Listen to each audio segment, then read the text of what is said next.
Welcome to Movie Memento. We are back again to explain to you a 2017 American action thriller film called American Assassin. Spoilers ahead. Watch out and take care. American Assassin begins by showing a man named Mitch Rapp and his girlfriend, Katrina Harper, who are on vacation in Ibiza, Spain. Because they have been in a relationship for a long time, Rapp intends to propose to Katrina with a ring that is used as a necklace pendant. Rapp looks happy when recording their moments together on the beach, and the moments when he proposes to the woman he loves. After that, Rapp took the initiative to buy drinks for himself and his girlfriend. However, suddenly, Rapp's happiness turns into a nightmare when a group of terrorists storm the place, shooting people indiscriminately, injuring Rapp and killing Katrina. 18 months later, Rapp, now overcome by his desire for revenge, has trained himself intensively in martial arts and marksmanship.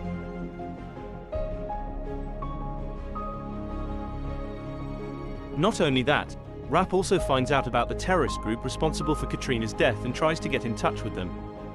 Rapp did everything he could to get accepted into the terrorist group, and that way, he could avenge the death of his late lover directly. Rapp managed to establish contact with a man named Adnan, the leader of the terrorist group. Rapp tries to convince the man of his hatred of the United States and his desire to join the group.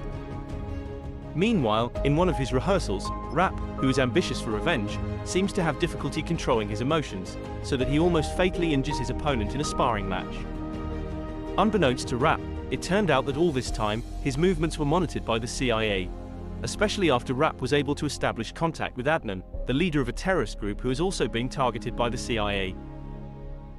After that, Rapp reconnected with Adnan, where Adnan began to question Rapp further and in detail to see his sincerity. Rapp finally managed to convince Adnan, and got an invitation to meet him in person in Libya.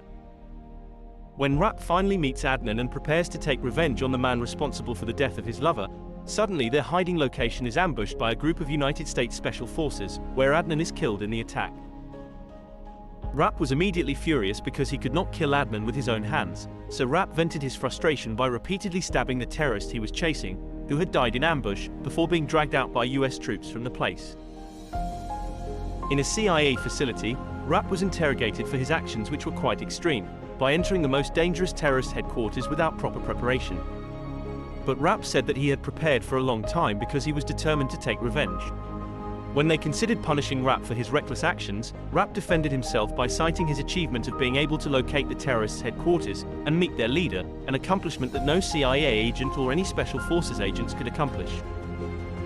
Therefore, Rapp underwent 30 days of debriefing. Rapp was then offered the opportunity by the CIA Deputy Director, a woman named Irene Kennedy, to join the Black Operations Unit codenamed Orion. Irene then brought Rapp to meet the head of Orion, Stan Hurley, a former member of the United States Navy SEAL and also a Cold War veteran, who will train Rapp as well as the other potential recruits in asymmetric warfare.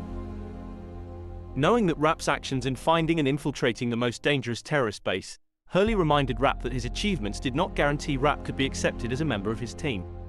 Rapp then challenged Hurley to immediately train him so that the man could judge for himself whether he deserved to join his team or not. When Hurley started his training and gathered the entire team, including Rapp, the man taught the correct fighting style in a Black Operation Unit that would support the success of the mission being carried out. Hurley then asks Rapp to fight a man named Victor, one of Hurley's recruits, and manages to defeat him.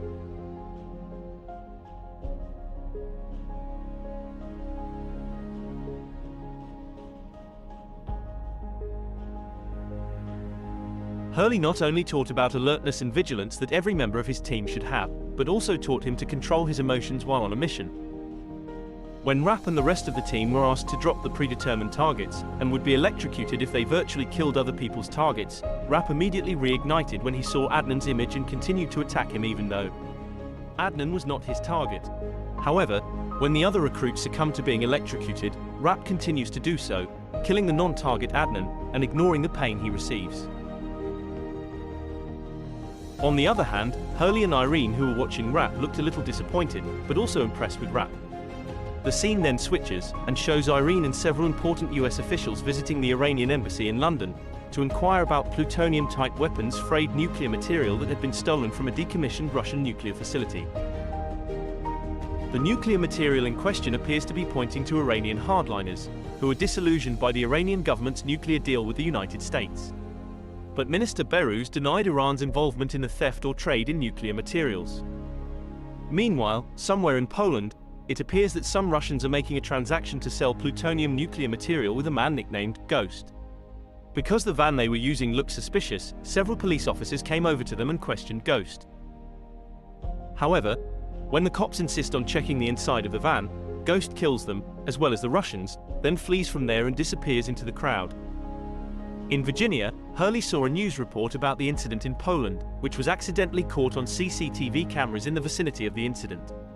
Hurley was able to identify the perpetrator as Ghost, a former Navy SEAL and Orion who is believed to have died in action several years ago. Knowing that his former protege is involved in the plutonium nuclear material trade, Hurley immediately meets Irene, who then assigns Hurley and his team to Istanbul, Turkey, to thwart the nuclear material trade transaction that will be carried out by Ghost and an Iranian man named Sharif. Hurley leaves for Istanbul with Rapp and Victor, where they are greeted by a female agent named Annika, who will assist them during the mission. When Rapp and Annika were watching Sharif and his henchman named Camel, Rapp suddenly got up and purposely walked towards Camel, bumped into the man's shoulder and pretended to say he didn't mean to. After that, Hurley and his team set up a plan to thwart the transaction that would be carried out by Ghost, in which Hurley was tasked with disabling the military official in charge of overseeing the transaction on Sharif's orders, while Rapp and Victor monitored Sharif's movements and found Ghost. However, Ghost, who saw Victor's arrival, realized that the man was a member of the Orion team, so Ghost stabbed him to death and left, as did Sharif. Because Victor died and their mission had failed, Hurley then cancelled the mission and ordered Rapp to return. However, Rapp ignored his superior's orders and went after Sharif. When he lost track of Sharif, Rapp then intercepted his assistant, Camel, and threatened him to tell the location of Sharif's whereabouts.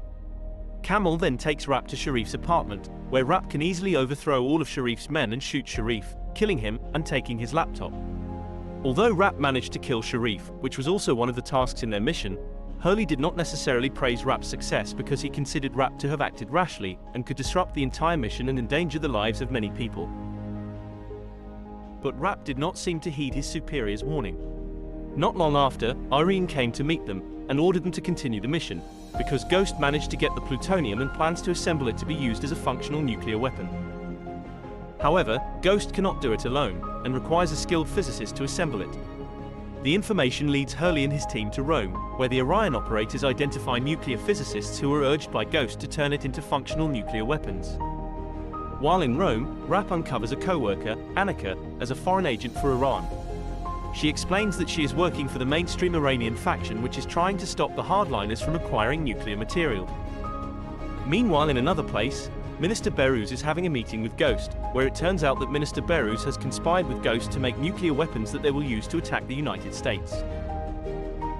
The scene then switches to Hurley, who meets his old friend, a former agent named Ashani, who tells Hurley about Minister Behruz's involvement as the mastermind of all this. However, when he was about to divulge further information to Hurley, suddenly a shot was fired straight at Ashani's head, and he died instantly. The shot was apparently fired by Ghost, who then appeared and caught Hurley. After bringing Hurley to his hiding place, Ghost intends to torture him both physically and mentally when he is about to force Hurley to see the destruction of the United States Army. Ghost then reveals the reason for doing all this, which is to take revenge because he felt hurt when he was dishonorably discharged from the military because he was considered the cause of trouble, even though he had been fighting hard to risk his life to defend his country. However, this is not the main reason. Ghost tells that he can earn a lot of money doing this kind of work. Hearing Ghost's confession, Hurley was instantly furious, not expecting that his former Prot G could turn into a terrorist who doesn't care about the safety of many people. Meanwhile, Rapp looks very surprised when he finds out that Hurley has been captured by Ghost. Irene then orders Rapp to return to the United States because the mission has been cancelled following Hurley's capture, and Irene will deploy special forces to complete their mission. However, Rapp insists on continuing the mission and frees Hurley. At the CIA safe house in Rome, Annika is being watched by two Mossad agents when Rapp arrives to intercept the car, then frees her. After that, Rapp and Annika work together to find the underground base that Ghost uses to build nuclear devices. On the other hand, Irene and her team know that Rapp is working with Annika to complete the mission, thus asking the special forces to stay alert and act according to his orders. Turning to Ghost, who is torturing Hurley by pulling out his nails one by one while asking about the whereabouts of his team members. But Hurley stood his ground and said nothing. When Minister Behruz demands that the interrogation be completed quickly, Ghost kills him and his henchmen, then activates the nuclear bomb. After infiltrating the tunnel, Rapp and Annika split up, where Annika would enter first, while Rapp would finish off Ghost's minions outside. Although Rapp can defeat them easily, but because Rapp is alone and there are too many of them, Rapp is a little overwhelmed. Luckily, Irene immediately sent special forces to the place. Rapp finally finds and frees Hurley, who is seriously injured. However, Hurley told him to immediately go after Ghost and prevent him from detonating his nuclear bomb.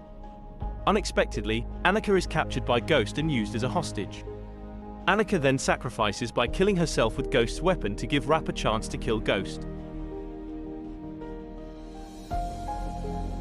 However, Ghost manages to escape and board the boat with his nuclear bomb. Based on the previous conversation, Hurley concluded that Ghost intended to carry out a kamikaze attack against the US Navy's 6th Fleet. Rapp immediately chases after Ghost's boat, while the 6th Fleet, having been warned of an impending nuclear attack via CIA channels, prepares for the attack. After a fierce battle, Rapp finally manages to kill Ghost, and tries to divert the ship from the 6th Fleet to protect the ship from the explosion, before throwing the nuclear weapon into the sea and escaping in a Navy rescue helicopter sent by Irene to rescue Hurley. Seconds later, the device finally exploded, creating a huge sinkhole and a massive tsunami that inundated the 6th Fleet, but they all survived the explosion. After that, Hurley, who had recovered from his injuries and knew that Rapp was on vacation in Dubai, but didn't say that to Irene, who asked about Rapp's whereabouts. The two of them then watched a broadcast on television, proclaiming that the Iranian faction that tried to obtain nuclear weapons would win the presidential election and blamed the nuclear attack on the CIA. Meanwhile in Dubai, Iran's presidential candidate-elect and his bodyguard enter the elevator where Rapp is already there, smiling at them. Subscribe to watch more videos like this, and don't forget to turn on your notification. That helps my channel. Thanks for watching.